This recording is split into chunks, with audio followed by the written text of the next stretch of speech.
ایک انصاری نوجوان رضی اللہ تعالی عنہ وہ بھی ننگا پڑا ہے، کافر اس کو بھی شہید کر کے گر گئے۔ مسلمانوں ذرا اندازہ لگاؤ، یہ بھی مسلمان تھے، یہ بھی نبی کے عاشق تھے، یہ بھی دیوانے تھے، ایسے وقت میں بھلا ایسی بات کس کو سوجھے؟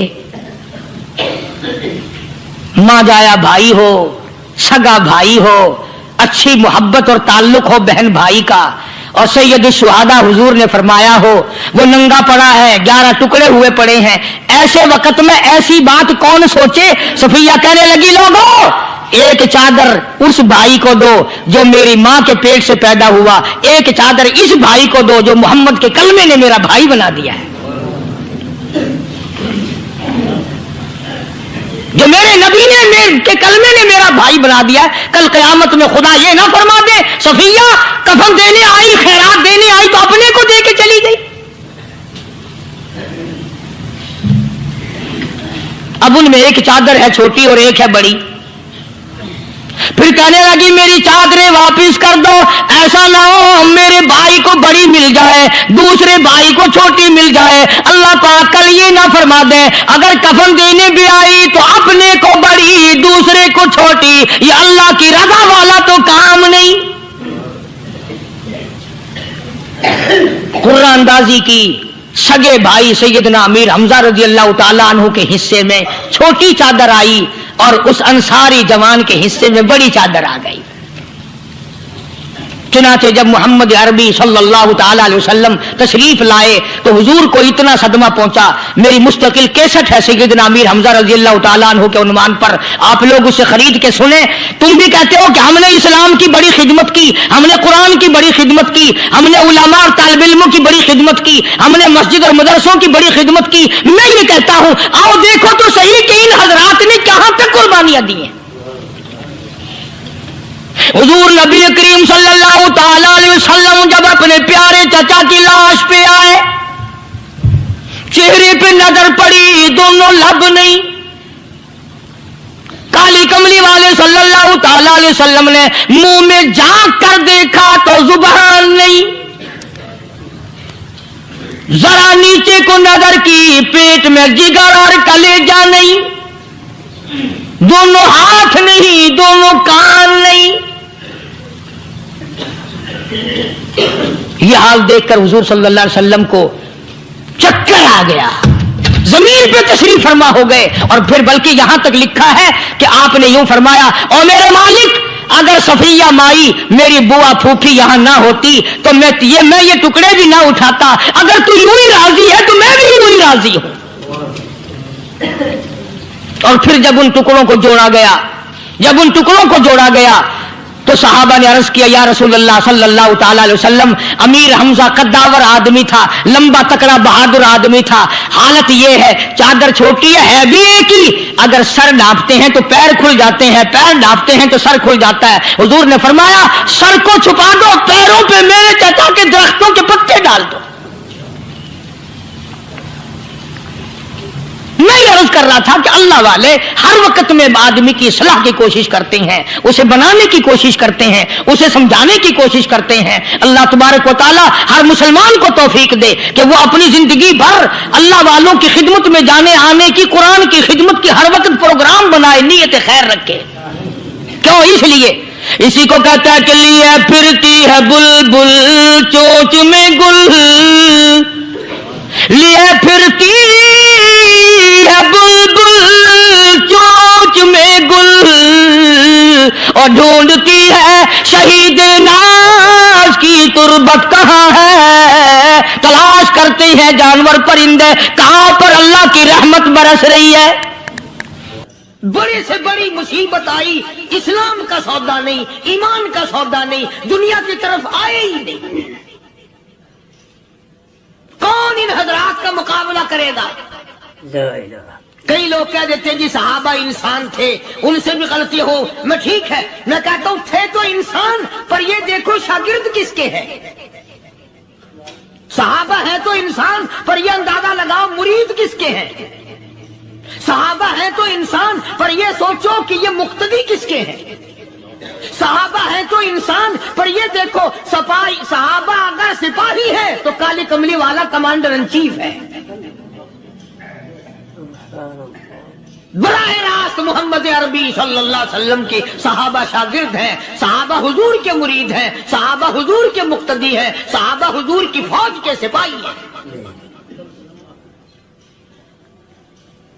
ایک ایک نے کمال کر دیا۔ جناب ابو بکر صدیق رضی اللہ تعالیٰ عنہ فرماتے ہیں میں اچانک محلے میں جا نکلا، ابو بکر کہتا میری یہ عادت تھی، شروع پہ جو اسلام آیا مکے میں، چودھری مارتے ہیں، رئیس مارتے ہیں، سردار مارتے ہیں، کمزوروں کو مارتے ہیں، جو کلمہ پڑھتا تھا پہاڑ ٹوٹ جاتے تھے، پیر پکڑ کر مکی کی گلیوں میں گھسیٹا جاتا تھا، چمڑا ادھڑ جاتا تھا۔ آج یہ بات کرنا بڑا آسان ہے، تبلیغی ساتھی سفر کرتے ہیں، تکلیف اٹھاتے ہیں، اگر جی جاؤ کافروں کو کلمہ سکھا کے آؤ، اور کلمہ تو تیرے پلے نہیں تو کافروں کو تو پھر پہنچائیں گے نا۔ 80 سال کی عمر ہے، کلمہ صحیح نہیں آتا، قبر بالکل سر پہ ہے، موت سر پہ ہے، قبر سامنے ہے، پھر بھی کلمہ نہیں آتا۔ اور میں تو کئی مرتبہ کہا کرتا ہوں کہ یہ بھی فکر کیا کرو کہ اس نبی کی ذات پر تم درود پاک پڑھتے ہو صلی اللہ علیہ وسلم، جس کی ذات پہ خود خدا درود بھیجتا ہے، فرشتے بھیجتے ہیں، ہزاروں بار مجھ کو عنبر سے منہ دھو کر کے اگر درود پڑھو تو ڈرنا چاہیے بے ادبی نہ ہو جائے، تو غلط درود پڑھتا ہے نبی کی ذات پہ۔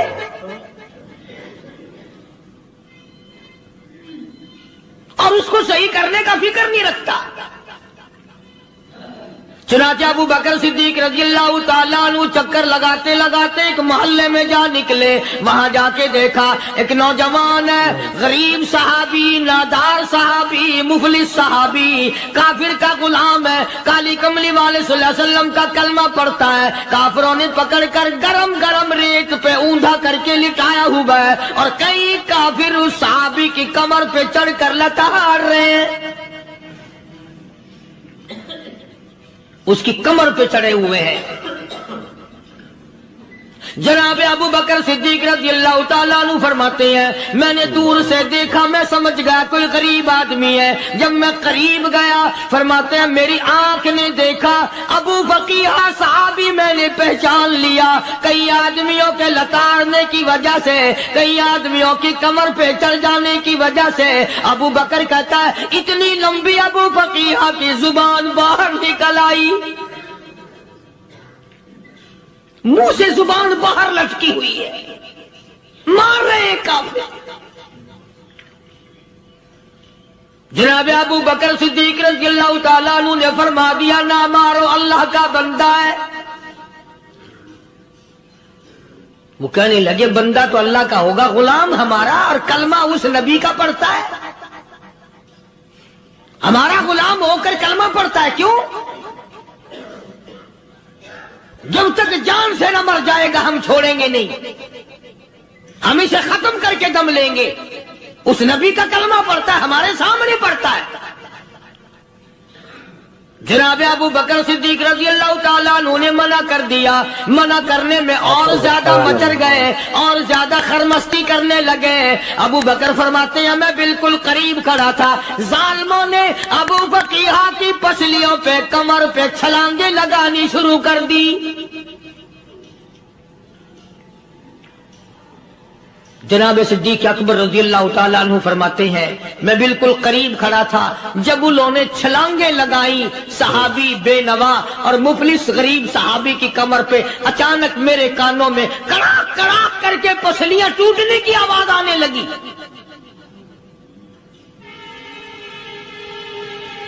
میرے سے برداشت نہ ہوا، میں برداشت نہ کر سکا۔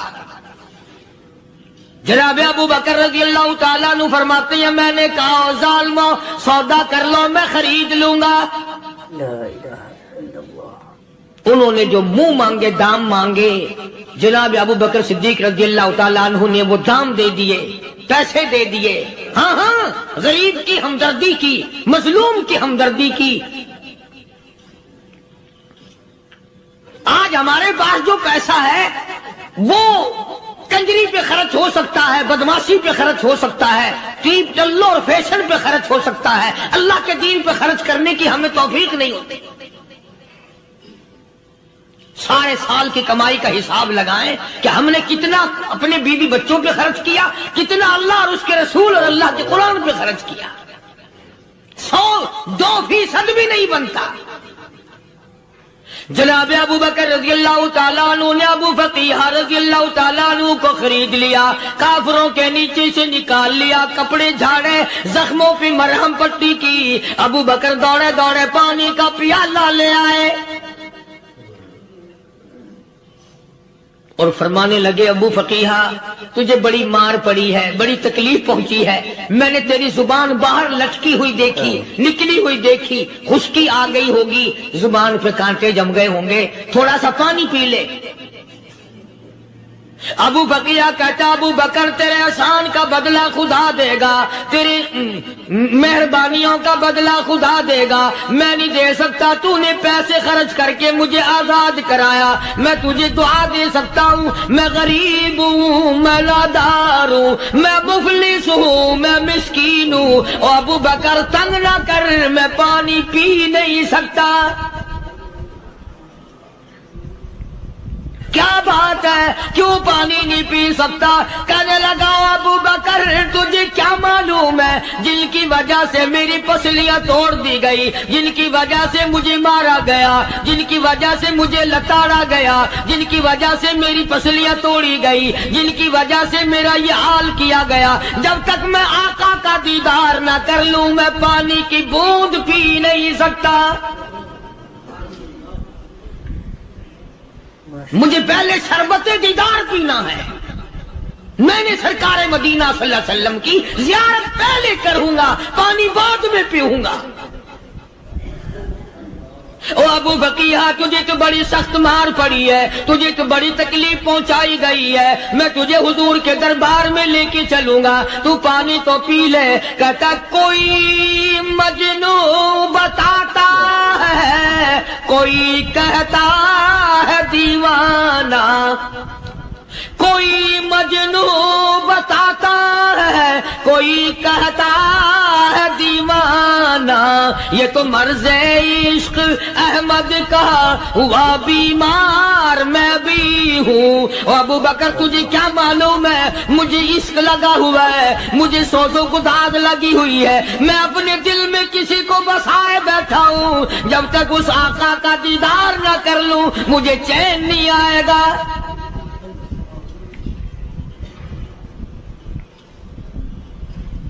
ہمیں عورتوں سے محبت ہے، ہمیں اولاد سے محبت ہے، ہمیں کوٹھی بنگلے سے پیار ہے، ہمیں روپے سے پیار ہے، ہمیں بڑی جاہ و حشم سے پیار ہے، اور خدا اور اس کے رسول سے پیار کرنے والے لوگ مدینے کے قبرستان میں سو گئے. قرآن سے پیار کرنے والے لوگ، حضور کے درباری لوگ وہیں سو گئے. اندازہ لگاؤ، کوئی مار کھا کے اپنے ماں باپ کے پاس جائے گا، کوئی بھائی برادری میں جائے گا، کوئی تھانے میں رپورٹ لکھوانے جائے گا، کوئی اسپتال میں سرٹیفکیٹ لینے جائے گا، کوئی ڈاکٹری کرانے جائے گا. ابو فقیہ تم کتنے خوش نصیب ہو، امام الانبیاء کے دربار میں چلے ہو.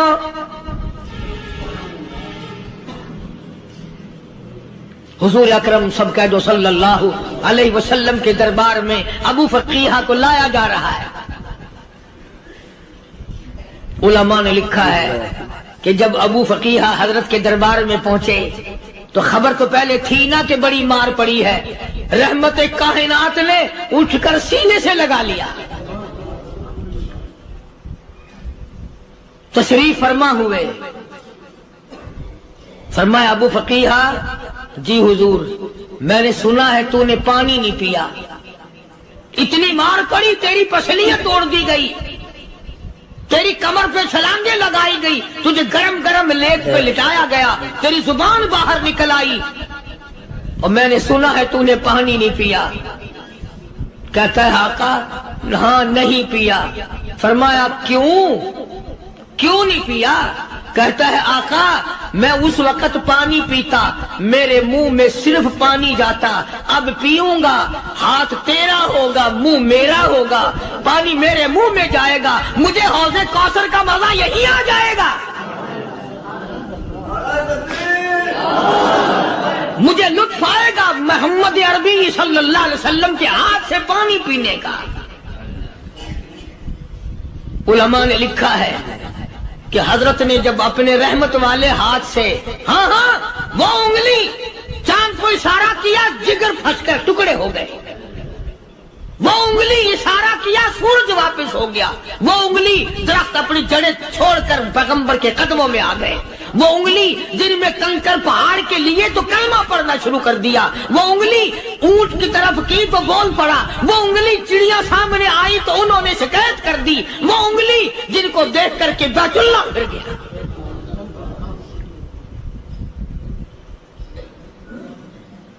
مدنی کریم صلی اللہ علیہ وسلم نے یوں پانی کا پیالہ اٹھایا، ابو فقیہ نے پیالہ پکڑنے کے لیے یوں آگے کو ہاتھ کیا، فرمایا اب وہی بات ہوگی، ہاتھ میرا ہوگا منہ تیرا ہوگا، میں اپنے ہاتھ سے پلاؤں گا. ابو فقیہ کو پانی پلا دیا اور پانی پلانے کے بعد پوچھا اب تیرا کیا حال ہے؟ اب حال کیا ہے؟ کہتا ہے آقا تیرے چہرے پہ فدا شمس و قمر، تیرے چہرے پہ فدا شمس و قمر، تیری زلفوں پہ تصدق شام و سحر،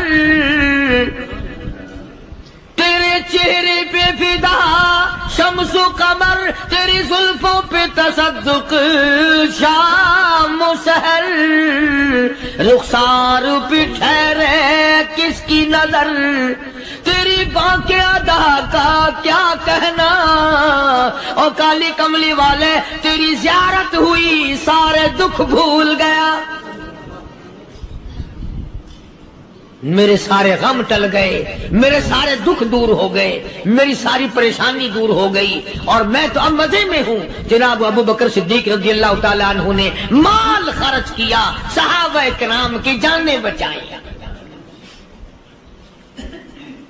قیامت کا دن ہوگا، ساری کائنات کی پیشی ہوگی، اللہ پاک پوچھے گا تو دنیا میں کیا کرتا تھا؟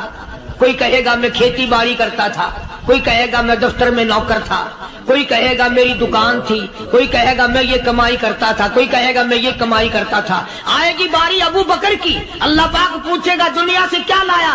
ابو فقیہ، حضرت بلال، حضرت نادیہ، حضرت زنیرہ اور کتنے صحابہ کرام کی جماعت کو پکڑ کر اللہ کے عدالت میں کھڑا کر کے ابو بکر کہے گا الہی صدیق کی کمائی تیرے سامنے موجود ہے. مبارک ہیں یہ لوگ کہ ان حضرات نے محض اللہ اور اس کے رسول کریم صلی اللہ علیہ وسلم کو راضی کرنے کے لیے اپنا سب کچھ قربان کر دیا. اور خود رسول کریم صلی اللہ علیہ وسلم نے ان کو ایسی تعلیم دی، ایسے اخلاق دیے کہ حد ہو گئی. دربار رسالت ہے، ایک کافر مسافر آتا ہے بھی کافر، ہے بھی مسافر، ہے بھی معمر، بوڑھا آدمی ہے. کبھی کبھی سوچتا ہوں کہ اس زمانے کے تو کافروں میں بھی کوئی خوبی ہوا کرتی تھی، منافقت تو نہیں تھی نا، منافقت نہیں تھی، چال بازی نہیں کرتے تھے، ہیرا پھیری نہیں کرتے تھے. سبحان وہ بوڑھا مسافر کافر سرکار دو عالم صلی اللہ علیہ وسلم کے دربار میں آیا، آ کے کہنے لگا نبی اللہ میں بوڑھا ہوں، مسافر ہوں بھی تیرا اور تیرے خدا کا منکر، پر میں سوال کرتا ہوں کوئی سواری دو، میرا گھر بڑا دور ہے، میں اس پر سوار ہو کر اپنے گھر پہنچ جاؤں. حالانکہ مسلمانوں کے پاس سواریاں کہاں تھی، خود تنگی میں تھے، وطن چھوڑ کے آئے، قربانیاں دے کے آئے، پتے چباتے ہوئے آئے، پانی پورا رج کے پینے کے لیے پانی نہیں ملتا. اور حضور کریم صلی اللہ علیہ وسلم کو پتا تھا کہ یہ سوال کرنے والا ہمارے عقیدے کا نہیں، رحمت کائنات کا دریائے کرم جو اس میں آیا، صحابہ کرام کی طرف خطاب کر کے فرمایا کون ہے جو آج میں محمد الرسول اللہ صلی اللہ علیہ وسلم کو سواری دے، کون ہے جو آج مجھے سواری دے، میں جنت میں اعلیٰ درجے کی سواری کا وعدہ کرتا ہوں۔ چنانچہ فاروق اعظم رضی اللہ تعالیٰ عنہ کا وظیفہ مقرر ہو گیا، امیر المومنین خلیفۃ المسلمین 22 لاکھ مربع میل کا حکمراں، کابل سے لے کر طرابلس تک کا حکمراں، فاروق اعظم جس کو خدا کے نبی نے اللہ میاں سے مانگ کے لیا، ایک دن جمعے کے اندر خطبہ ارشاد فرما رہے ہیں، خطبہ دے رہے ہیں، صحابہ کہتے ہیں ہم نے امیر المومنین فاروق اعظم کو تہمت کو دیکھا، منجلے اور لنگی کو دیکھا، ایک لنگی میں ایک چادر میں 12 پیوند لگے ہوئے تھے، 12 پیوند، 22 لاکھ مربع میل کا حکمراں، اس کے پیوند میں 12 پیوند ہے، ایک پیوند چمڑے کا بھی ہے۔ آج تو پیوند لگانا ہمارے یہاں عیب ہی ہو گیا، کون اس بات کا خیال کرتا ہے؟ ایک اور جمعے میں دیر سے تشریف لائے فاروق اعظم رضی اللہ تعالیٰ عنہ، لوگوں نے عرض کیا کہ آپ نے دیر کی، فرمایا یہ کپڑے جو تمہارے سامنے پہن کر آیا ہوں میرے پاس یہی کپڑے ہیں، یہ دھوئے تھے خشک نہ ہوئے تھے، اس لیے آدھے گیلے آدھے سوکھی پہن کر آ گیا ہوں، دیر اس لیے ہو گئی، میں بادشاہ ہوں، میں امیر المومنین ہوں، میں خلیفہ ہوں، میں مدنی کریم صلی اللہ علیہ وسلم کا جانشین ہوں، تمہارا امیر اور امام ہوں، لیکن غریب اتنا ہوں کہ یہی کپڑے ہیں میرے پاس جو تمہارے سامنے پہنے کھڑا۔ ادھر ہمارا حال دیکھ لو کیا بنا ہوا ہے، جس ملک کا چوڑا بھی بے ایمان ہو وہ ملک ترقی کیسے کرے گا؟ صفائی کرنے والا بنگی 4 دن تک چکر نہیں لگاتا، پوچھے کون؟ جب ہم سارے تقریباً کانے ہیں تو سوال کون کرے گا، ہم سے پوچھے گا کون؟ آپ مارکیٹ میں بیٹھ کر چوری کرتے ہیں، ہم مولوی غلط مسئلے بتا کر مسجد میں چوری کرتے ہیں، افسر عدالت میں قانون کی چوری کرتا ہے، ڈاکٹر اسپتال میں چوری کرتا ہے، اس کا یہ مطلب ہوا کہ ہم سب چور نہیں؟ صحیح مسئلہ بتلاؤ تو مولوی کی تنخواہ 6 مہینے نہیں ملتی، 1 مہینے کی، کون صحیح بات کو برداشت کرے؟ پھر متولی صاحب اگر مسئلہ پوچھے نا بیچارے مولوی کو کہنا پڑتا ہے ہاں جی چلو مسئلہ تو یوں ہے پر جو آپ کہتے ہیں وہ بھی ٹھیک ہو سکتا ہے، اس لیے اگر یوں نہ کہے تو پھر مسجد میں کیسے کہے گا؟ سیدنا فاروق اعظم رضی اللہ تعالیٰ عنہ کھانا کھا رہے ہیں، ایک بہت بڑا امیر آدمی آ گیا، فاروق اعظم نے فرمایا آؤ کھانا کھا لو، انہوں نے کھانا کھانا شروع کر دیا، صحابی ہے وہ بھی، امیر آدمی ہے صحابی، فاروق کے دسترخوان سے لقمہ اٹھا کر جب منہ میں ڈالا، قسم کھا کر کہتا ہے بغیر چھنے ہوئے آٹے کا لقمہ تھا، جو کی روٹی تھی، چبا چبا کر تھک گیا مگر وہ حلق سے نیچے نہیں جاتا تھا۔ امیر المومنین کا کھانا ہے، بادشاہ وقت کا کھانا ہے، نبی کے جانشین کا کھانا ہے۔ انہوں نے کہا اے فاروق چھنا ہوا آٹا بھی تو آپ کھا سکتے ہیں، ایسا کیا عذاب آ گیا کہ چھنے ہوئے آٹے کی روٹی نہیں کھائی؟ تو فوراً بول اٹھے اللہ کی کروڑ رحمت نازل ہو ان اللہ والوں پر، فرمایا بھائی کیا ہر مسلمان جو بھی لا الہ الا اللہ محمد الرسول اللہ پڑھنے والا ہے ہر مسلمان کو چھنے ہوئے آٹے کی روٹی مل سکتی ہے؟ میری حکومت اتنا وزن برداشت کر سکتی ہے کہ ہر آدمی کو چھنے ہوئے آٹے کی روٹی ملے؟ انہوں نے کہا نہیں، فرمانے لگے جب تک ہر آدمی کو نہ ملے فاروق کون ہوتا ہے جو چھنے ہوئے آٹے؟ یہ چاروں صحابہ عشرہ مبشرہ میں سے ہیں، جلیل القدر صحابہ ہیں، حضور صلی اللہ علیہ وسلم کے پیارے صحابہ ہیں، حضور کے چہیتے صحابہ ہیں، آپس میں چاروں بیٹھ کے بات کرنے لگے یارو کمال ہو گیا، ہمارا امیر ہو، ہمارا بادشاہ ہو، ہمارا خلیفہ ہو اور اتنا تنگ، اتنی تنگ دستی میں زندگی کٹ رہی ہو؟ تو وہ کہنے لگے کہ پھر کیا ترکیب ہو؟ ان سے کہا جائے کہ کچھ وظیفہ بڑھا لو، کچھ اپنا خرچہ بیت المال سے بڑھا لو۔ کسی کی جرت نہ ہوئی۔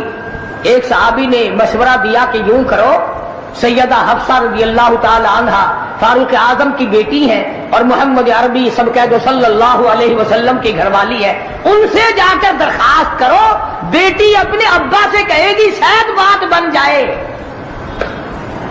یعنی فائدہ بھی فاروق کا ہو، مطلب کی بات بھی فاروق اعظم کی ہو، مگر کہنے کو کوئی تیار نہیں، اتنا ڈر ہے کہ یہ اپنے مطلب کی بھی نہیں سنے گا۔ آج کل تو ہمیں بنا کے لانے پڑتے ہیں کہ پہلے ہمیں کوئی مولانا کہنے والا ملے، فلاں صاحب کہنے والا ملے، شاہ صاحب کہنے والا ملے، 7 چمچے لے جانے پڑتے ہیں۔ فاروق اعظم رضی اللہ تعالیٰ عنہ اپنی لگتے جگر سیدہ حفصہ رضی اللہ تعالیٰ عنہ سے ملاقات کے لیے گئے۔ حضرت حفصہ رضی اللہ تعالیٰ عنہ نے عرض کر دیا، ابا جان یہ کیا حالت بنا رکھی ہے، یا یہ کیا پریشانی کی حالت ہے، یہ کیا تنگی کی حالت ہے، آپ کچھ وظیفہ بڑھا لیں، آپ کچھ اپنا خرچہ بڑھا لیں، اس لیے کہ مسلمان لوگ اس حالت کو دیکھنے کے لیے تیار نہیں۔ اب تو کہہ دینا چاہیے تھا کہ بھی جو کچھ وہ بڑھانا چاہیں بڑھا دے، تنگ تو میں باقی ہوں۔ فرمایا اے حفصہ تو ان لوگوں کے نام بتا جو تیرے پاس فرمائش کرنے آئے تھے، اور فرمایا سب سے پہلے او حفصہ او میری لگتے جگر، اے میری بیٹی تیرے سامنے زندگی گزری ہے محمد عربی صلی اللہ تعالی علیہ وسلم کی، تو حضور اکرم صلی اللہ علیہ وسلم کا کھانا بتا۔ حضرت حفصہ کہنے لگی ابا جان میں محمد کریم صلی اللہ علیہ وسلم کی روٹی پکایا کرتی تھی، آٹا سامنے رکھ کر پھونک مار دیا کرتی تھی، جتنا گھاس اڑ گیا باقی بیچ میں پکایا کرتی تھی، اور فرماتی ہے زیتون کے تیل کا ڈبہ رکھا ہوا تھا، تیل ختم ہو چکا تھا، ایک دن میں نے نیچے کی تل چھٹی گاد نکال کر روٹی کے اوپر چپڑ دی، آپ صلی اللہ علیہ وسلم نے نوش فرمائی، فرمایا حفصہ آج روٹی بڑی مزیدار لگی ہے، اور فرمانے لگے ثم لتسألن یومئذ عن النعیم۔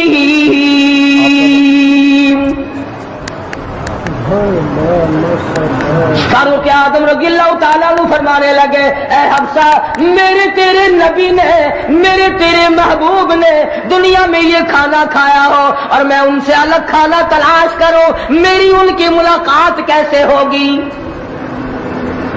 اور فرمایا اے حفصہ بستر بتا محمد کریم صلی اللہ تعالی علیہ وسلم کا۔ فرمانے لگی ایک ٹاٹ کی لمبی ساری چادر بنی ہوئی تھی، دوپہر گرمی میں اس کو 4 طے کر کے بچھا لیا جاتا تھا، سردیوں میں آدھا نیچے آدھا اوپر اوڑھ لیا جاتا تھا۔ فاروق اعظم رونے لگے حفصہ محمد کریم صلی اللہ علیہ وسلم اس حالت میں رخصت ہو گئے، اور پھر آپ نے پوچھا اے حفصہ آخری وقت میں مدنی کریم صلی اللہ علیہ وسلم کے بدن مبارک پہ لباس کیسا تھا؟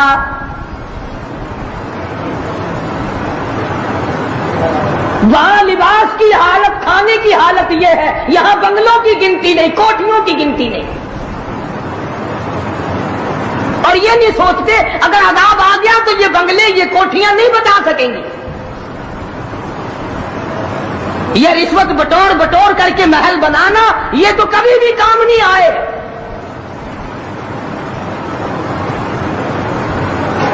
لوگوں کے ذہن کو گندا کرنے کے لیے طریقہ کار بنا رکھے، خدا کی بات پرس سے کون پیچھے رہ سکتا ہے؟ جب وہ پکڑتا ہے پھر توبہ کی مہلت نہیں دیتا۔ فرعون کے سر میں 400 سال تک درد کبھی نہیں ہوا، نزلہ کبھی نہیں ہوا۔ فرمایا حتی اذا ادرکہ الغرق، جب آیا نا دریا کے بیچ میں اور لگا ایک غوطہ اور یوں اوپر کو آیا، بڑا بزدل تھا، کہنے لگا آمنت انہ لا الہ الا الذی آمنت بہ بنو اسرائیل وانا من المسلمین، میں رب العالمین کو مانتا ہوں، میں بنی اسرائیل کے رب کو مانتا ہوں۔ آواز آئی جبریل اس کے منہ میں گانا ٹھونس دے، یا مجھے ماننے لگا ہے جب میں نے پکڑ لیا؟ میری پکڑ کے وقت ماننا یہ تو کہ ماننا نہ ہوا۔ کوٹے میں کتنا بڑا عذاب آیا، سینکڑوں آدمی مر گئے، کتنے لاپتہ ہو گئے، چاروں طرف خلقت خدا کی پریشان ہے، بس ایک ہی آواز آ رہی ہے، تیاری کرو، مکان چمکاؤ، دکان چمکاؤ، بازار چمکاؤ، دندہ بے شک نہ ہو پر چمکائے رکھو۔ تو جیسے عورتوں میں بیماری نہیں پھیل جاتی، 80 سال کی بڑھیا سرخی لگا کے چل دیتی ہے، چمک، کارنامے کی چمک پیدا کرو، اعمال کی چمک پیدا کرو، ایمان کی چمک پیدا کرو، محمد کریم صلی اللہ علیہ وسلم کے نظام کو چلا کر وہ چمک پہ دھمک پیدا کرو، وہ ترقی پیدا کرو کہ دنیا کی قوم کو پتا چل جائے کہ یہ اللہ اور اس کے رسول کے ماننے والے بن گئے۔ اب ان سے خطرہ کھاؤ۔ تمہیں معلوم ہے فاروق کے ایک ایک کپڑے میں پیون تو 12 تھے، پیٹ میں روٹی جو کی تھی، مگر چاروں طرف کے کافر کانپا کرتے تھے، لرزتے تھے کہ اگر فاروق کا ادھر سے گزر بھی ہو گیا تو بات بگڑ جائے گی۔ یہاں تک حالات بنے صحابہ کرام کے، اللہ تعالیٰ کی کروڑ رحمت نازل ہو صحابہ کرام کی قبروں پر آمین کہو کہ 5 لاکھ کے مقابلے میں 5 محمد کے غلام کامیاب ہوئے، 5 لاکھ کے مقابلے میں حضور کے 5 غلام کامیاب، اس 3 میں 3 مسلمان گئے، پورے ملک کے مقابلے میں 3 مسلمان کامیاب، وہ مسلمان تھے صحیح معنوں میں۔ مسلمان کو کوئی شکست نہیں دے سکتا، مسلمان کو کوئی مار نہیں سکتا۔ آج ہم یہودیوں اور عیسائیوں کا کھلونا بن کر کے مار کھا رہے ہیں، آج ہم ان کے ہاتھوں کے تاش کے پتے بنے ہوئے ہیں، آج ہم ان کے اشاروں پہ سب کچھ کرتے ہیں، چاروں طرف مسلمان کا لہو بہہ رہا ہے۔ مغلیہ خاندان کے بادشاہوں کے واقعات کتابوں میں موجود ہیں، آپ پڑھ کر کے دیکھ لیں کہ جن لوگوں نے اچھے کام کیے ان کی زندگی کیسے گزری اور جن لوگوں نے برے کام کیے ان کی زندگی کیسے گزری۔ لوگ ان کا نام لینا بھی گوارا نہیں کرتے۔ کیا بات تھی؟ سلطان عالمگیر رحمت اللہ علیہ جہاں بادشاہ وقت تھا، جہاں پورے ہندوستان کا مالک تھا، وہاں مدنی کریم صلی اللہ علیہ وسلم کی 5000 حدیث کو زبانی یاد تھی، بادشاہ کو 5000 حدیث زبانی یاد تھی۔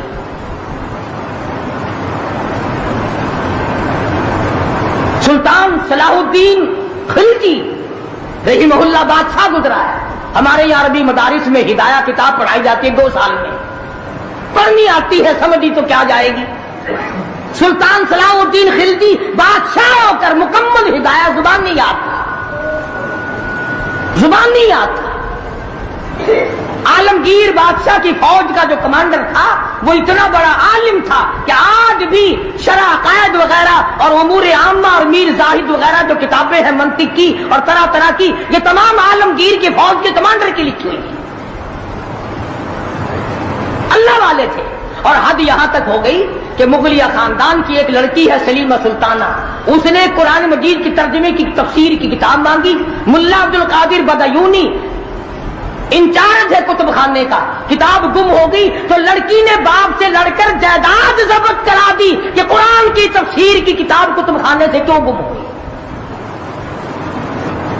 اتنا بڑا علم کا قدر تھا لوگوں کے دلوں میں، اور محمد کریم صلی اللہ علیہ وسلم کے دین کو لوگ بادشاہ مانا کرتے تھے، وزیر مانتے تھے، سفیر مانتے تھے، درویش و قلندر مانتے تھے۔ عوام کے تمام جذبات جو تھے وہ اسلام کے صحیح احساسات کے مطابق تھے۔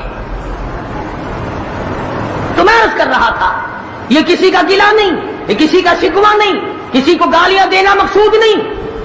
اگر اتنی بات کہہ دوں تو کوئی بیجا نہ ہوگا کہ حرف آئے نہ کہیں، حرف آئے نہ کہیں ان کی مسیحائی پر، حرف آئے نہ کہیں ان کی مسیحائی پر، اور درد اتنا تو نہ تھا تیری دوا سے پہلے،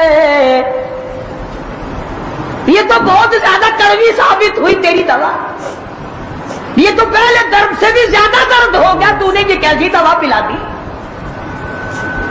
اور بڑا عجیب شعر یاد آیا، فرق ہے تیرا میرا، فرق یہ کہتا کہ تیرا پیام اور ہے میرا پیام اور ہے، تیرا پیام اور ہے میرا پیام اور ہے، عشق کی درد مند کا طرز کلام اور ہے، دیوانوں کی باتیں اور ہیں، تمہارا طرز زندگی اور ہے۔ ہم نے صحابہ سے طرز زندگی سیکھا، ہم نے محمد عربی صلی اللہ علیہ وسلم سے طرز زندگی سیکھا، ہم نے عمر بن عبدالعزیز سے طرز زندگی سیکھا، ہم نے سلطان عالمگیر سے سیکھا، سلطان صلاح الدین خلجی سے سیکھا، ہم نے شمس الدین التمش سے سیکھا، تم نے طرز زندگی انگریز سے سیکھا۔ کب تک انگریز کے ترقی کے وارث بنو گے؟ انگریز کا لعنتی قانون کیوں پیارا لگتا ہے؟ وہی رسم و رواج، وہی طریقہ کار، کچھ کم تو ہوگی، ورنہ اب بھی کئی لوگ گلے میں پھانسی لٹکا کے چلتے ہیں اور فخریہ انداز میں چلتے ہیں کہ میرے گلے میں پھانسی لٹکی ہوئی ہے۔ جو لباس یہودی کا ہے، جو لباس ایک عیسائی کافر کا ہے، وہ مسلمان کے لیے زیب نہیں، کامیابی کا ضامن نہیں ہو سکتا۔ 4 دن نماز کا مذاق اڑایا گیا تھا 2 سال پہلے، دفتروں میں صفیں بچھی، لوٹے آئے، یار لوگ اٹھ کے چائے کے لیے جانے لگ گئے، ارے بھی آؤ نا نماز پڑھو، اس نے کہا یار تم پڑھو ہم ابھی آتے ہیں۔ 4 دن کی نماز، ورنہ قوم کی اقتصادی حالت، قوم کی اخلاقی حالت اور قوم کی نمازی حالت اگر ٹھیک ہو تو بزرگوں نے لکھا ہے کہ اس قوم کو کوئی نیچا دکھا ہی نہیں سکتا۔ 3 چیزیں پیدا کرو، قوم کی نمازی حالت سدھارو، قوم کی اخلاقی حالت سدھارو، قوم کی اقتصادی حالت سدھارو، اس قوم کو کوئی نیچا نہیں کر سکتا۔ جس قوم کے ہاتھ میں تلوار ہو اور سینے میں قرآن ہو اور بازو میں جان ہو، اس قوم کو کوئی نیچا نہیں کر سکتا۔ لیکن جو قوم ناچ گانے کی عادی بن جائے، جو قوم میلے ٹھیلوں کی عادی بن جائے، جو قوم رسم و رواج کے پیچھے لگ جائے اور خدا کے قرآن کو صرف مردوں کے لیے اٹھا کے رکھ دے، اس قوم کا خدا کے پاس کوئی ضمانت نہیں ہے۔ میں یہ عرض کر رہا ہوں کہ چاروں طرف مسلمانوں کی مصیبت ہی مصیبت ہے، اپنے ملک میں بھی، کوٹے میں، راولپنڈی میں، فلسطین میں، ایران عراق میں، افغانستان میں، سری لنکا میں، چاروں طرف مسلمانوں پر عذاب آیا ہوا ہے۔ تو ہمیں اللہ میاں سے ڈرنا چاہیے، ہمیں خوف کھانا چاہیے، ہمیں دعا مانگنی چاہیے، ہمیں سجدے میں پڑھ کے رونا چاہیے، ہمیں ڈنڈیاں لگا کر ناچ نہیں کرنا چاہیے، اور جو ایسا کرتے ہیں وہ غلط ہے، جو کراتے ہیں وہ بھی غلط ہے۔ ہم اس بات میں کسی سے نہیں ڈرا کرتے، حکومت کرے، حکومت کرائے، چھوٹے کی یونین کرائے، ایم ڈی اے کمیٹی کوئی بھی کرائے، اس وقت میں یہ حرکت بالکل غلط۔ تم کو سکھایا کسی نے ہے یہ کہ قوم کو کھیل تیشے میں، کھیل تماشے میں پھنسا کر اپنا الو سیدھا کرنا چاہتے ہو؟ قوم کی نمازی حالت کو بہتر بناؤ، قوم کی اقتصادی حالت بہتر بناؤ، قوم کی اخلاقی حالت بہتر بناؤ، قوم کو سمجھاؤ کہ بہو بیٹی کی عزت ایک ہے، بہن بیٹی کی عزت ایک ہے، تم سب کی بہن ایک ہے، تم سب کی عزت اور آبرو ایک ہے، تمہارا خدا ایک ہے، تمہارا نبی ایک ہے، تمہارا کعبہ ایک ہے، تمہاری دلی اللہ پاک نے جنت ایک بنائی ہے اور ایک ایمان کا رستہ بنایا ہے۔ فرمایا کھلانے والا میں، پلانے والا میں، بیمار ہو جاؤ شفا دینے والا میں، اللہ لطیف بعبادہ یرزق من یشاء۔ اور میرے بندو، روزی کا معاملہ، کاروبار کا معاملہ، دھندے کا معاملہ، یہ تمام کا تمام میرے قبضے قدرت میں ہے، میں نے کسی کو ساجی نہیں بنا رکھا۔ واللہ یقبض ویبسط والیہ ترجعون۔ جس کو چاہوں لاکھا پتی بنا دوں، جس کو چاہوں کروڑپتی بنا دوں، جس کو چاہوں دو جہان کا مالک بنا دوں، جس کو چاہوں دین اور دنیا دونوں عطا کر دوں، جس کو چاہوں دنیا کے اندر اس ٹکڑوں کا محتاج بنا دوں، اپنے زمانے کا بادشاہ ہو، لیکن تخت شہنشاہیت چھین کر اتنا مجبور کر دوں کہ دنیا کے سامنے ذلت کے ٹکڑے مانگ کے مر جائے۔ فرمایا کام اللہ میاں کا ہے، لم یحتسب، وہاں سے کھلاؤں گا جہاں کا تجھے کبھی گمان بھی نہ آیا ہوگا، تیرا خیال بھی نہ ہوگا۔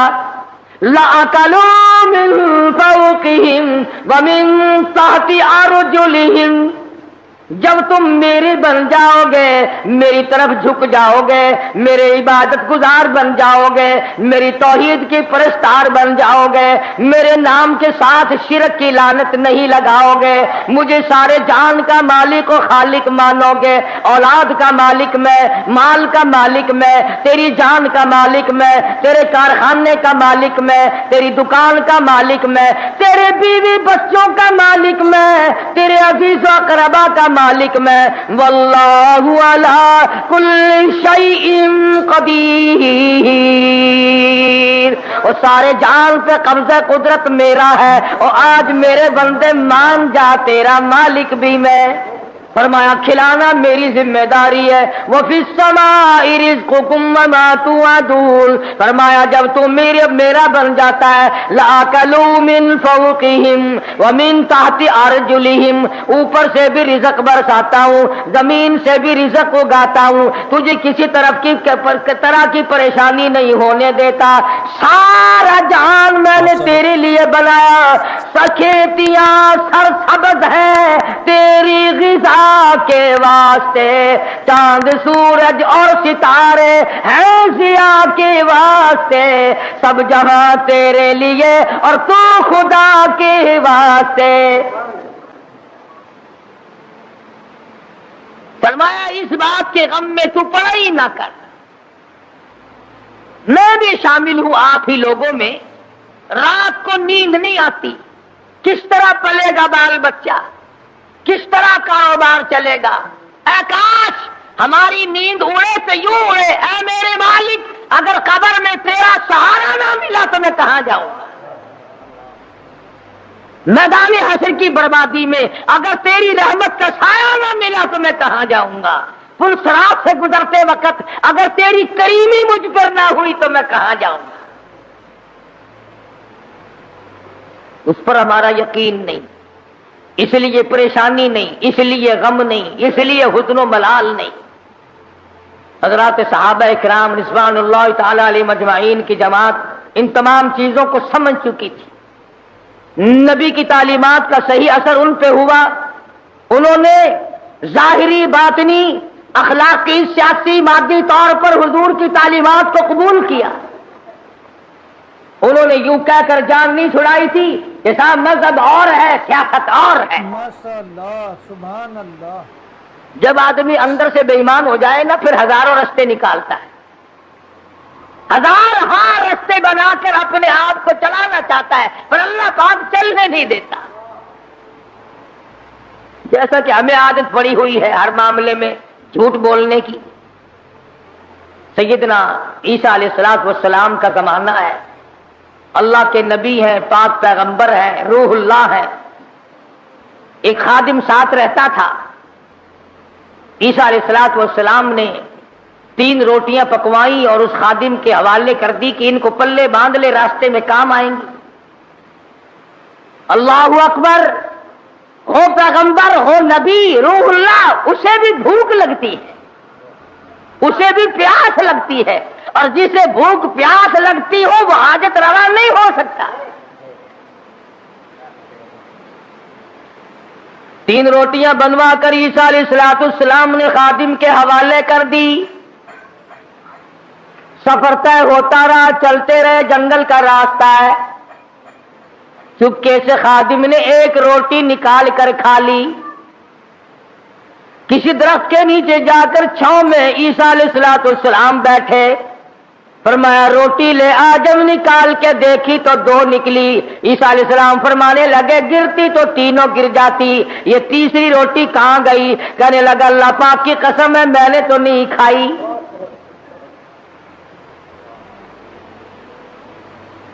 جیسے ہمارے یہاں قسم کی کوئی قیمت نہیں، یوں ہی بلا وجہ قسم کھاتے رہتے ہیں، ساتھ ساتھ میں قسم۔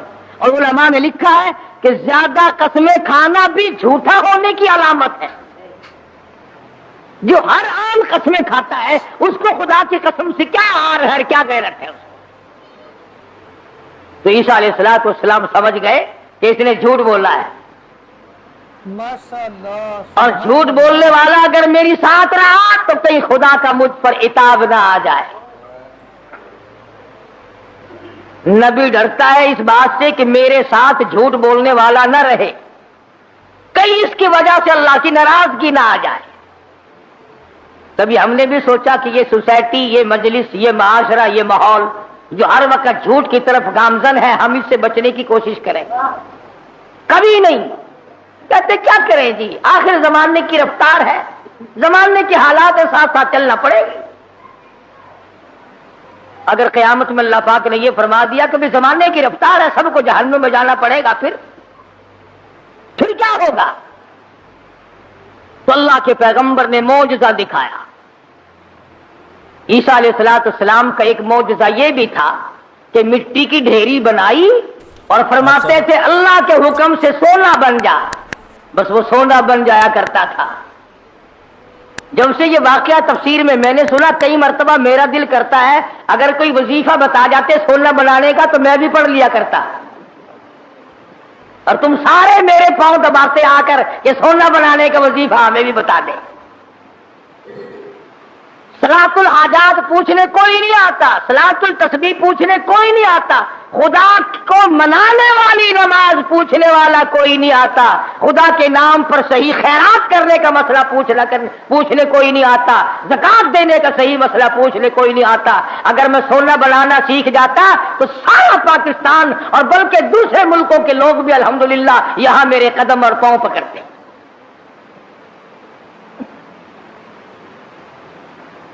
اور اللہ کے قرآن کے مقابلے میں کروڑوں ٹن سونے پہ لعنت ہے ایک آیت کے مقابلے۔ کیوں؟ سونے کے مالک تو میں نے کئی بدلتے دیکھے، قرآن والا کبھی نہ بدلا۔ سونے چاندی کے مالک تو میں نے کئی بدلتے دیکھے، اور یوں بدلے کہ تو برائے بندگی ہے یاد رکھ، تو برائے بندگی ہے یاد رکھ، بہر سر افگندگی ہے یاد رکھ، تو برائے بندگی ہے یاد رکھ، بہر سر افگندگی ہے یاد رکھ، چند روزہ زندگی ہے یاد رکھ، ورنہ پھر شرمندگی ہے یاد رکھ۔ یاد کر لے اس بات کو، یا ان دنوں میں کچھ بنا لے ورنہ ہمیشہ ہمیشہ کے لیے شرمندہ رہے گا۔ بے شک ماشاءاللہ۔ تو عیسیٰ علیہ السلام نے مٹی کی 3 ڈھیریاں بنائی اس خادم کے سامنے اور فرمایا کہ سونا بن جا۔ وہ تینوں ڈھیریاں مٹی کی سونا بن گئی۔ اللہ کے نبی کا معجزہ ہے۔ شکر ہے تمہیں ایسا کوئی درویش فقیر آج تک ملا ہی نہیں، ورنہ اس کو علل اعلان خدا مانتے، علل اعلان خدا مانتے۔ یہ پیغمبر کا معجزہ ہے جو مٹی کی چڑیا، قرآن مجید کا ترجمہ کر رہا ہوں، مٹی کی چڑیا بنائی اور اس میں پھونک ماری، قم باذن اللہ فانفخ فیہ فیکون طیرا باذن اللہ۔ مٹی کی چڑیا بنائی، پھونک ماری، پھر کر کے وہ چڑیا اڑ گئی۔ اگر آج کوئی ایسا یوں کرتا ہے نا، میں کہتا ہوں ایک بھی خدا کا نام لینے والا شاید نہ ملتا۔ یہ تو دیکھو پرندے نہیں بنا رہا ہے۔ تو عیسیٰ علیہ السلام نے مٹی کی ڈھیریاں 3 بنائی اور فرمایا سونا بن جا، وہ سونا بن گیا۔ تو ایک ڈھیری تو عیسیٰ علیہ السلام نے اپنی طرف کو یوں کھسکا لی، سرکا لی کہ یہ تو میری، اور ایک اس کی طرف کو کر دی کہ یہ تیری، اور تیسری کی طرف انگلی کا اشارہ کر کے فرمایا کہ یہ اس کی ہے جس نے تیسری روٹی کھائی۔ یہ سونے کی ڈھیری اس کی ہے جس نے تیسری روٹی کھائی. تو کہنے لگا اللہ کی قسم، قرآن کی قسم میں کھائی ہے.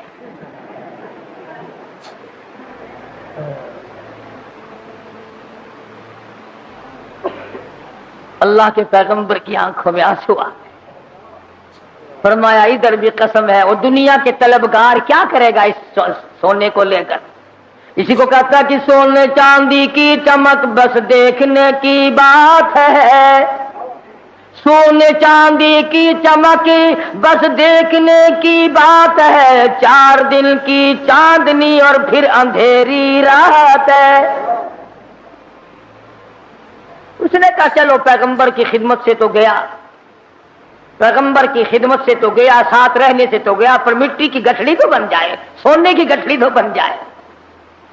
تو سیدنا اللہ کے نبی دولت کو ہاتھ نہیں لگایا کرتے. اللہ اکبر. امام الانبیاء محبوب کبریا حضرت محمد مصطفیٰ صلی اللہ تعالی علیہ وسلم کو ازواج مطہرات میں سے کسی نے دیکھا، گھر والیوں میں سے کسی نے دیکھا، ساری رات کروٹیں بدل بدل کے گزار دی، ساری رات پریشانی میں گزار دی. ازواج مطہرات میں سے ام المؤمنات میں سے ہماری ماؤں میں سے کسی نے پوچھا یا رسول اللہ آج نیند کیوں نہیں آئی؟ آج کی رات ساری گزر گئی، نیند کیوں نہیں آئی؟ فرمایا راستے میں ایک کھجور پڑی تھی، میں نے اس نیت سے اٹھا کر کھا لی کہ یہ ضائع ہو جائے گی، کسی کے پیر کے نیچے آ کر کھانے کی چیز ہے. اب مجھے شبہ یوں پڑتا ہے وہ کبھی کسی اور کا حق نہ ہو. شہنشاہ کائنات ہے صلی اللہ علیہ وسلم، امام الانبیاء، ایک کھجور کے لیے ساری رات بے چین ہیں. ہم مربے دبا جاتے ہیں 1 منٹ کے لیے، کبھی پریشان نہ ہوتے. ہم ہزاروں کھا جاتے ہیں، لاکھوں مار جاتے ہیں. تو بھی تو اسی نبی کا امتی ہے. مدنی کریم صلی اللہ تعالی علیہ وسلم نے فرمایا ایک دانہ جب آدمی کے حلق کے نیچے حرام کا جاتا ہے، اللہ میاں کی طرف سے اس کی طرف عذاب آنا فوراً شروع ہو جاتا ہے. تو عیسیٰ علیہ السلام نے جب اس نے خادم نے کہا نا، عیسیٰ علیہ السلام نے فرمایا کہ یہ تیسری مٹی سونے کی ڈھیری اس کی ہے جس نے تیسری روٹی کھائی. کہنے لگا اللہ کی قسم میں نے کھائی ہے. تو عیسیٰ علیہ السلام نے وہ سونے کی ڈھیریاں دوسری بھی، تیسری بھی، پہلی بھی، تینوں اس کی طرف سرکا دی، کھسکا دی. فرمایا تجھے مبارک ہو سونا، تو ہی لے جا، میں کیا کروں گا. تو وہ دل میں بڑا خوش ہوا، تبھی گٹھڑی مل گئی سونے کی، مزے ہو گئے. چلو نبی کی خدمت تو محروم ہو گیا مگر سونے کی تو پن مل گئی نا. اس نے گٹھڑی بنائی سونے کی اور لے کے چلا. سامنے سے 3 ڈاکو آتے ہوئے مل گئے. انہوں نے کہا کیا ہے؟ انہوں نے کہا اگر میں نہیں بتاؤں گا تو یہ پکڑ کے دیکھ لیں گے، یہ 3 ہے میں 1 ہوں. کہنے لگا سونا ہے؟ وہ لگے سر آنکھیں بدل لے. کہنے لگا بھی مارنے کی کوئی ضرورت نہیں، بہت بڑا سونا ہے، تینوں 3 سے 8 ہو جائیں گے. 2 آئے تھے، 3 حصے کر لیں گے تینوں، کوئی مارنے کی قتل کرنے کی ضرورت نہیں. آج کل کا زمانہ تو تھا ہی نہیں جو مرنے کے بعد تلاشی لیں گے. پچھلے سال ساہیوال میں ایک آدمی کو قتل کیا، جب تلاشی لی تو 10 پیسہ نکلا.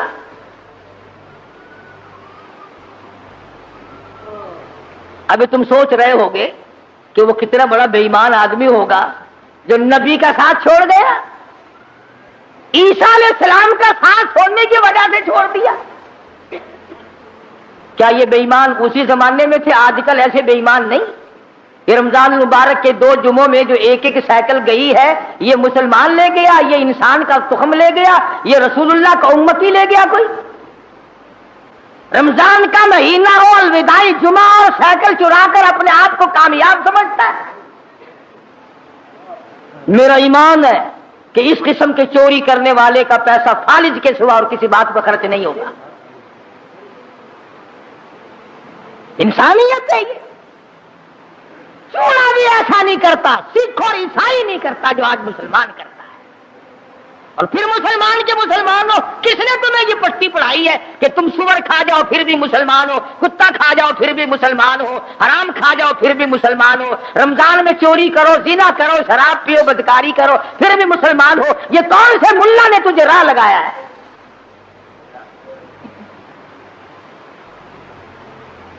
اسی لیے تو ان مولویوں سے لوگ خوش ہیں، بس وہ کہتے ہیں جی کبوتروں کے لیے پیسے دو، میں دانا جا کے ڈالوں گا بیت اللہ کو، ساری عمر شراب پیو، جوا کھیلو، حرام خوری کرو، بس کبوتر دانا کھا کے بیت اللہ کے کنگورے تے بہ کے آنکھ دے گا میں ہوں دا دانا کھا بیٹھا جڑے ویلے تائی تو انہیں بس کے نہیں، میں تیرے کعبے تو لاندہ نہیں۔ تو خود ٹھگ ہے، اسی لیے بڑے بڑے ٹھگ جو چاروں طرف پھرتے انہیں کے قابو آتا ہے۔ دو آدمیوں کے مطلب کا تو رہ گیا، یا ویزا بنوانے والے کا اور یہاں تیرے باپ کو جنت میں داخل کرانے والا ملا، جو دو آدمیوں کا ٹھیکہ رہ گیا، سارے ٹھیکے ختم ہو گئے۔ ایمان نہیں ہے، دماغ میں کھوپڑی میں دماغ نہیں ہے، اللہ کے قرآن کا کوئی پتہ نہیں کہ وہ تجھے کیا فیصلہ دیتا ہے۔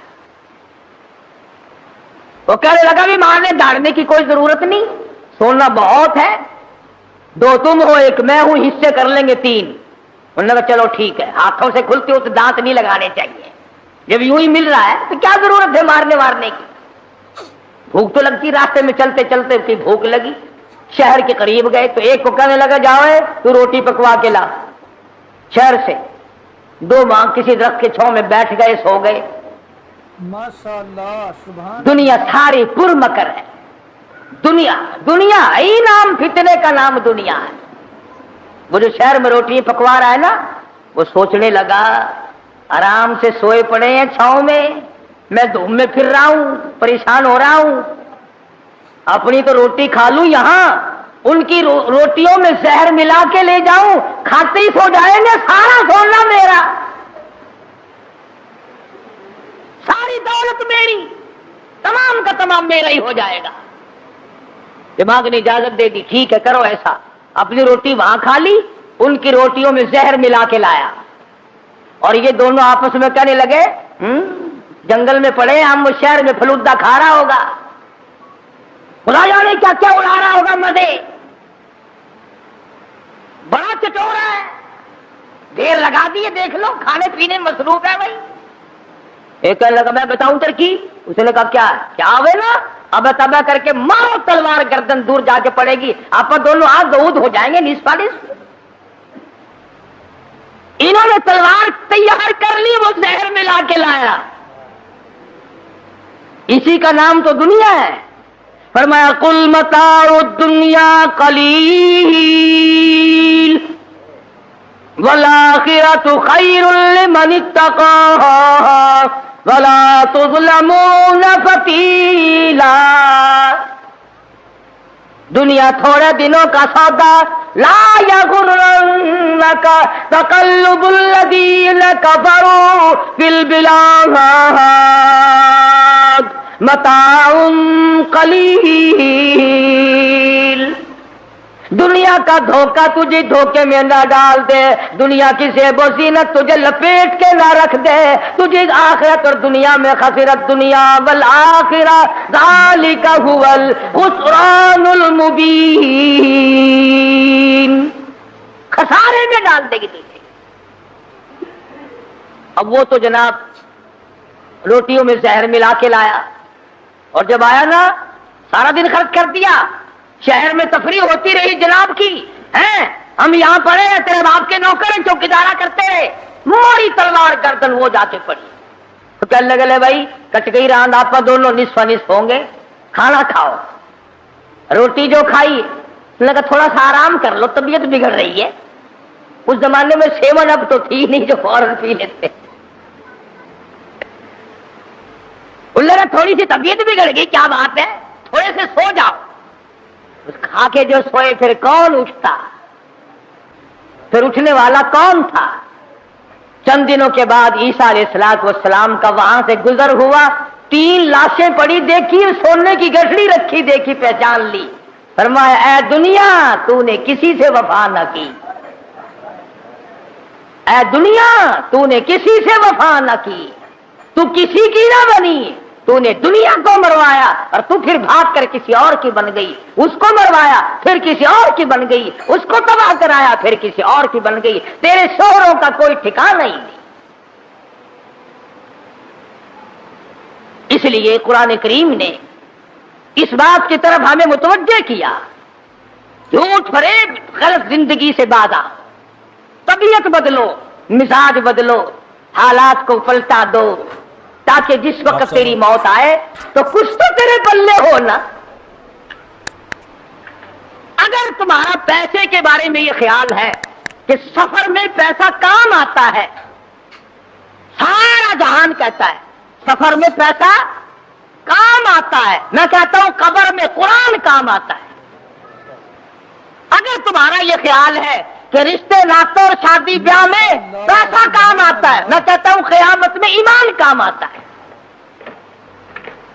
تم اس طرف دھیان کب کرو گے آخر؟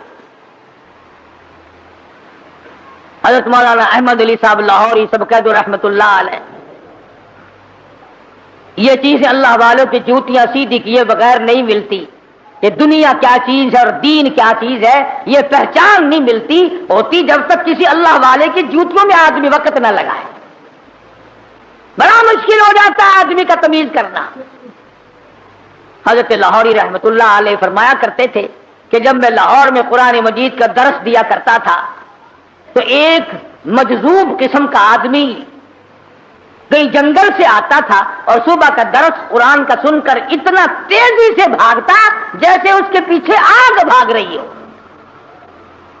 حضرت لاہوری فرماتے ہیں میں نے ایک دن اس سے پوچھا کہ آپ اتنے جلدی کیوں بھاگتے ہیں؟ تو یوں فرمایا کہ لاہوری تیرا درس قرآن کا سننے تو اس لیے آتا ہوں کہ فرشتے تیرے درس میں آتے ہیں، تیرا درس سننے تو اس لیے آتا ہوں کہ فرشتے تیرے درس میں آتے ہیں۔ اور بھاگتا تمام لوگ بتاتے ہیں، مفتی صاحب بھی بتاتے تھے کہ جیسے ہی مجمع میں وہ رومال آیا ساری مسجد خوشبو سے معطر ہو گئی۔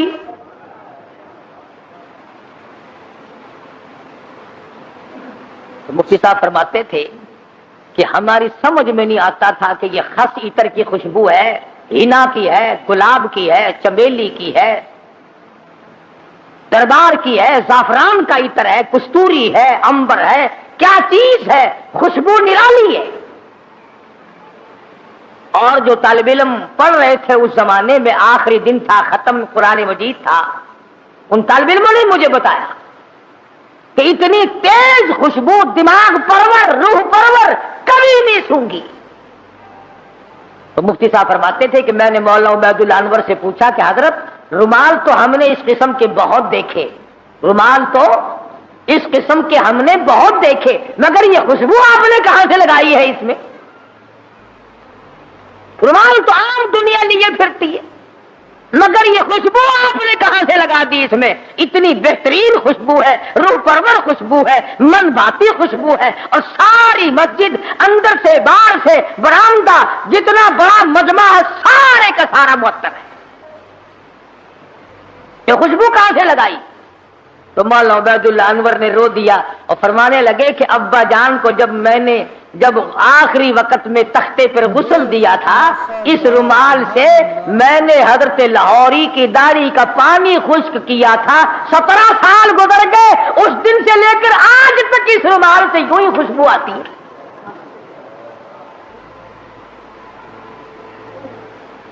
17 سال کے بعد بھی کپڑے سے یوں ہی خوشبو آتی ہے۔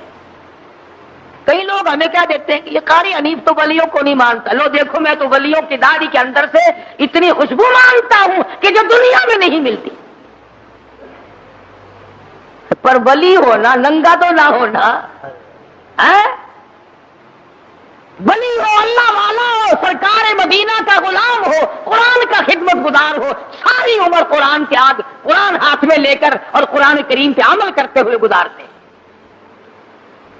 لاہوری اتنا بڑا ولی تھا، ملک امیر محمد خان گورنر پنجاب حضرت لاہوری کی خدمت میں آیا، سمجھدار آدمی تھا۔ یہ پچھلے لوگ پھر بھی اللہ والوں کی قدر کیا کرتے تھے، اب جیسا گپلا تو کبھی بھی نہیں بچا۔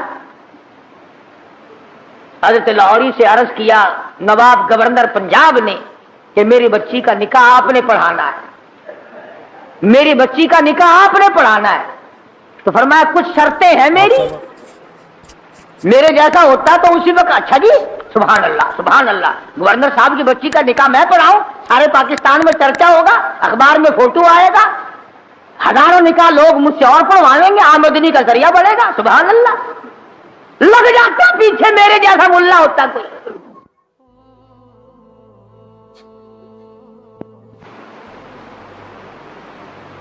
گورنر صاحب کا پونجڑا پکڑ کے پچھل پکڑ کے پیچھے پیچھے لگ جاتا، مگر وہ لاہوری تھا، دنیا پہ تھوکتا نہ تھا۔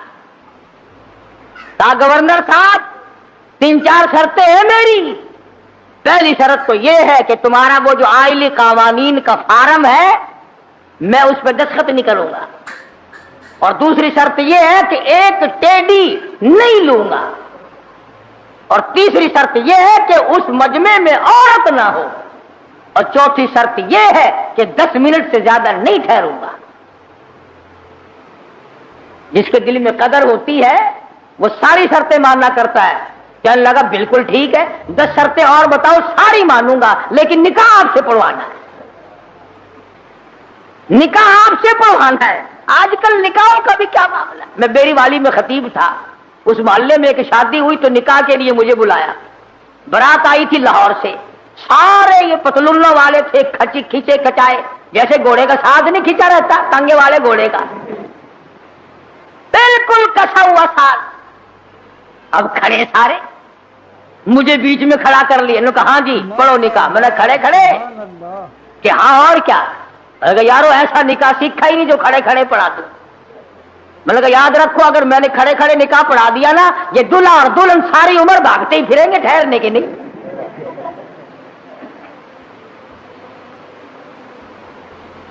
میں نے کہا میری جگہ تو بناؤ بیٹھنے کی۔ کہنے لگا جی تنگی تھی اس لیے کھڑے ہونے کا انتظام کر دیا، یہ کھانا بھی کھڑے ہو کے کھایا ہے، نکاح بھی کھڑے کھڑے ہو جائے۔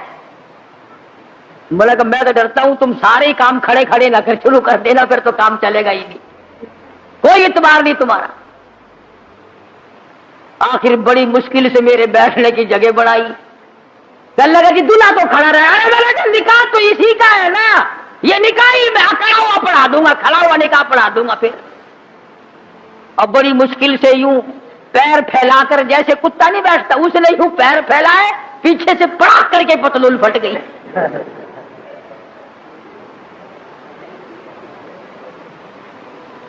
اس پر بڑے راضی ہوتے ہیں، اس لباس پر بڑے خوش ہوتے ہیں۔ بابو جی ہیں نرالے طریقے، نرالے طور، انگریز بے ایمان کی نقل کر کے خوش ہوتے ہیں۔ دیکھا ہوگا نا آپ نے لوگ، دیکھو یہاں جیبیں لگتی ہیں، یہاں جیبیں لگتی ہیں، اور یہ کہیں یہاں پیچھے جیب لگائے پھرتے ہیں۔ پلیٹ فارموں پہ، قلعے پہ کبھی کبھی جاؤ گے نا سردی کے موسم میں، یوں پیچھے سے نکال کر کھاتے دیکھو گے آپ، یوں چلگوں سے چاب رہے ہوں نکال گئی پیچھے سے۔ دیکھنے والے کو نفرت آتی ہے کہ جیب کہاں لگائی ہے، یہاں پہ خاص دربار ہے۔ نوٹ بھی یہیں سے نکال کے دیتے۔ پچھلے دنوں میں پشاور جانے لگا تو وہ ٹکٹ اوکے کہتے ہیں، ٹکٹ اوکے کراتے ہیں نا، تو چانس کے لیے ایک بابو جی کھڑے تھے، اس نے کہا اچھا جی پیسے نکالو آپ کو ٹکٹ۔ میں بالکل ملا ہوا کھڑا تھا نا، وہ یوں جھکا، میں نے کہا شاید کوئی نیچے کاغذ گر گیا۔ میں کھڑا تھا اس کے دائیں طرف، نیچے جھک کر یوں پیچھے کو ہاتھ کیا، میں نے کہا لو بدبخت پیچھے سے نکال لے گا پیسے، یہ کیا تہذیب۔ تو گورنر پنجاب نے، اللہ اس کی مغفرت فرمائے، ہم سب گناہگار ہیں، بہرحال جب تک ملک امیر گورنر پنجاب کا رہا، گورنر ہاؤس میں عورت قدم نہ رکھ سکی، عورت ذات قدم نہ رکھ سکی، اور جب یہ اللہ تڑلے آئے پھر یہ عورت کے بغیر لیٹرین میں بھی نہ گئے۔ میں عرض کر رہا تھا، بات کسی اور طرف چلی گئی کہ حضرت لاہوری رحمت اللہ علیہ نے ایسے وقت میں بھی وہ بادشاہوں کے سامنے، وہ گورنروں کے سامنے، وہ طالب علم اور فقیروں کے سامنے یکساں ولی تھے، بدلہ نہیں کرتے تھے۔ چنانچہ وہی شرطیں پوری ہوئی، حضرت نے جا کے نکاح پڑھا دیا۔ تو مولانا عبید اللہ انور فرماتے تھے کہ ابا جان کو جب غسل دیا گیا تو آخری وقت میں نے اس رومال سے داڑھی صاف کی تھی، 17 سال گزر گئے، ہمیں آج تک عطر خریدنے کی ضرورت نہیں پڑی، اور قبر کی مٹی سے بھی خوشبو آئی۔ لوگوں نے کہا کسی مرید نے سینٹ پھینک دیا ہوگا، لیبارٹری والوں کو مٹی دی گئی، انہوں نے ریسرچ کی، تحقیق کی، تفتیش کی، اور رپورٹ یہ دی یہ وہ خوشبو ہے جس کا دنیا میں وجود ہی نہیں۔ اس لیے میں نے یہ آیتیں آپ کے سامنے رکھی کہ کتنا ربنا ربنا آدمی کرتا ہے، مگر اس وقت کے ربنا سے کچھ نہیں بننے گا۔ اب کی یا ربی سے بہت کچھ بن سکتا ہے۔ وقت ہے مانگ لے، وقت ہے کمائی کر لے، وقت ہے ان راتوں میں کچھ کمائی کر لے، وقت ہے ان دنوں میں کچھ کمائی کر لے، وقت ہے دولت کما لے، قبر بنا لے، حشر بنا لے، قیامت کے دن کا سایہ تیار کر لے، قبر کے لیے بچھونا اور بستر بنا لے، روشنی اور لالٹین کا انتظام کر لے۔ اب وقت ہے موت کے وقت کی پیاس کے لیے آب زمزم تیار کر لے۔ تمام چیزوں کا وقت آج ہے، اور اگر اس ساری زندگی کو یوں ہی برباد کر دیا کہ صاحب ہم تو یوں کہہ ڈالیں گے کہ میری بدنصیبی نے مجھے مار دیا تھا، اور یہ بس گمراہی ہو جو گئی جی، اس سے کام نہیں چلتا۔ پروردگار عالم مجھے اور آپ کو قرآن کریم سمجھنے کی، سمجھانے کی توفیق عطا فرمائے۔ جب تک ہم قرآن کریم کے نزدیک نہیں آئیں گے، یاد رکھو کوئی قوم کامیاب نہیں ہوگی۔ اور اپنی اولاد کو سمجھاؤ، 2-4 آیتوں کا لکھے پڑے حضرات ترجمہ دیکھ لیا کرو، کم سے کم پتہ تو چل جائے کہ خدا کے کلام میں ہے کیا، حکم کیا ہے، خدا ہمیں کہنا کیا چاہتا ہے۔ دھمکی کا ہی پتہ چلے گا، اس کی رحیمی کا ہی پتہ چلے گا، اس کی کریمی کا پتہ چلے گا، جنت اور دوزخ کے واقعات اور ان کے مزین ہونے کا، اور دوزخ کے اندر شدید ترین عذاب ہونے کا پتہ چلے گا۔ خدا کی قسم صحابہ اکرام کے واقعات اگر آپ کے سامنے لاؤں تو آپ حیران ہوں گے کہ انسان ہو کر پیٹ بھی تھا، بیوی بھی تھی، بچے بھی تھے، بھوک لگتی تھی، پیاس لگتی تھی، گرمی سردی بھی لگتی تھی۔ ذات الرقا ایک جنگ کا نام ہے، ذات الرقا، ذات الرقا ایک جنگ کا نام رکھا گیا۔ اس کا اردو ترجمہ ہے چیخڑوں والا جنگ، تھگڑیوں والا جنگ، ٹلیوں والا جنگ۔ اتنی غربت تھی محمد صلی اللہ علیہ وسلم کے غلاموں کے پاس، نہ جوتی ہے نہ کپڑا ہے، یا خدا کی قسم پتھر پہ پاؤں رکھتے تھے۔ صحابہ کہتے ہیں یوں معلوم ہوتا تھا کہ ہم نے آگ کے انگارے پہ پیر رکھ دیا۔ میدان حشر میں جب مصیبتیں تمہیں گھیر لیں گی، پریشانیاں تمہیں چاروں طرف سے آ لیں گی، ماں باپ اولاد کے نہ بنیں گے، اولاد ماں باپ کی نہ بنے گی، بیوی اپنے خامند کی نہ بنے گی، خامند اپنی بیوی کا نہ بنے گا، رشتہ دار کا رشتہ دار کوئی نہیں، یار کا یار کوئی نہیں، دوست کا دوست کوئی نہیں، کسی کا کوئی بھی نہیں، کوئی بھی نہیں۔ حضور کریم صلی اللہ علیہ وسلم فرماتے ہیں او لوگوں، اس دن بھرے ہوئے میدان میں، اس گھبراہٹ والے میدان میں تم میرے ہو میں تمہارا ہوں۔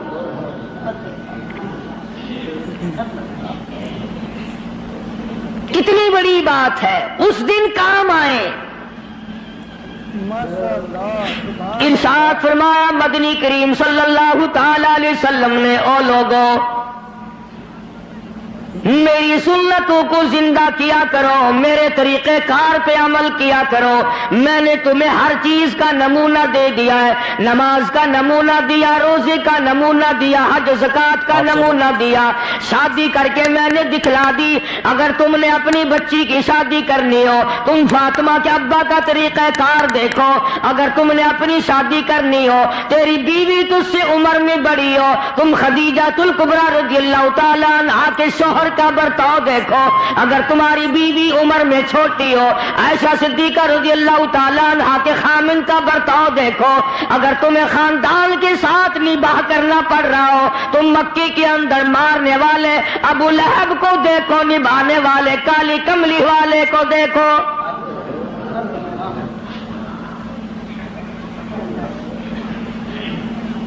ہر موڑ پہ تمہیں نمونہ ملے گا.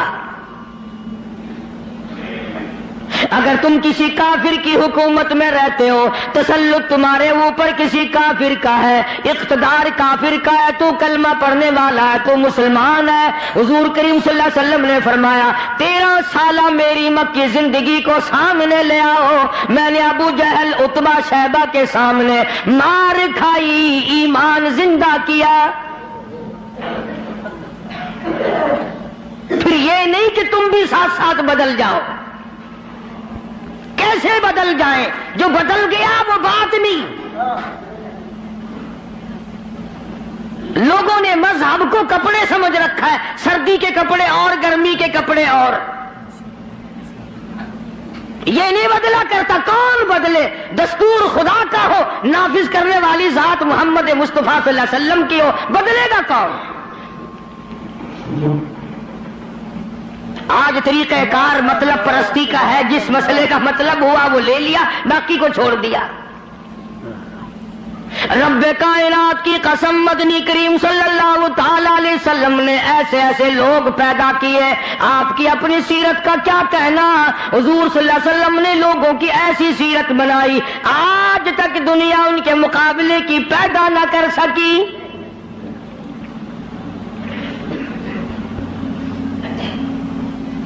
جرأت دیکھیں آپ، بہادری دیکھیں آپ، کیسے کیسے لوگ پیدا کیے. جنگ بدر ہے، نہتے مسلمان 2.5-3 برس تک درختوں کے پتے چبا چبا کے گزارے کرنے والے مسلمان.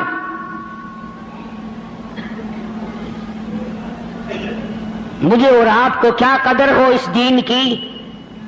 صبح اٹھ کر کے چیکنے چیکنے ناشتے کرنے والوں، جاؤ گنبد خضرا کے مکے سے کبھی پوچھ کے آؤ، کالی کملی والے مکے کے اندر تیرے 2.5 برس کس طرح کٹے.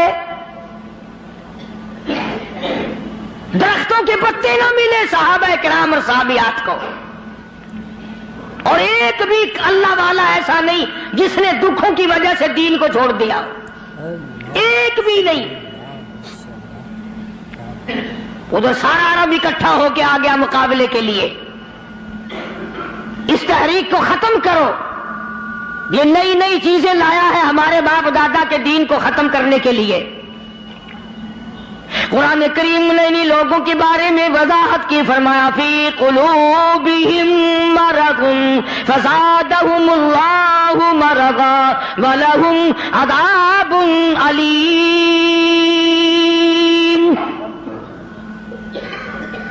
ان کے دلوں میں روگ ہے، ان کے دلوں میں کھوٹ ہے، ان کے دلوں میں خلجان پڑا ہوا ہے، ان کے دل زنگلود ہے، ان کے دلوں میں گرد و غبار ہے، ان کے دلوں میں اسلامی نظام کے بارے میں صفائی سچائی نہیں. اگر سب سچے ہوتے اور صاف دل والے مسلمان ہوتے، آج یوں مرتے جیسے یہودیوں سے آج مسلمان مار کھا رہا ہے، جن پر خدا کا غضب آیا. فرمایا وباءوا بغضب من اللہ وضربت علیہم المسکنہ. اللہ فرماتے میں نے یہودیوں پہ غضب نازل کر دیا، ہمیشہ کے لیے ذلت نازل کر دی، مسلط کر دی. آج مسلمان چھپتا پھرتا ہے، یہودی ان کے اوپر دندناتا پھرتا ہے. اور وجہ کیا ہے؟ کبھی تو سوچو، کبھی تو غور کرو. اصل بات یہ ہے یا یہودی بدل گئے یا مسلمان بدل گئے. مسلمان ہو کر کافر کے سامنے سے بھاگتا ہے. تیسری مرتبہ فلسطینی مسلمان بھاگے ہیں، کہاں جائیں گے؟ اور ابھی تمہیں تو قصہ اور کہانی معلوم ہوتا ہے، جب اپنے اوپر وقت آتا پھر پتہ چلتا ہے۔ مکان کے پیچھے لگنے والوں، دکان کے پیچھے لگنے والوں، رات دن کارخانے کا فکر کرنے والوں، رات دن نوٹوں کے چکر میں رہنے والوں، اللہ پاک فرماتے ہیں میں نے تمہیں اس لیے کب پیدا کیا تھا، تو ایک دکان کی 2 بنا، 2 کی 4 بنا، ایک فیکٹری کی 2 بنا، 2 فیکٹریوں کی 4 بنا، میں نے اگر ہمارے چینل پر نئے ہوں تو لائک کریں، شیئر کریں، سبسکرائب کریں۔ چلو ملتے ہیں اگلے بیان کے ساتھ، جب تک کے لیے خدا حافظ۔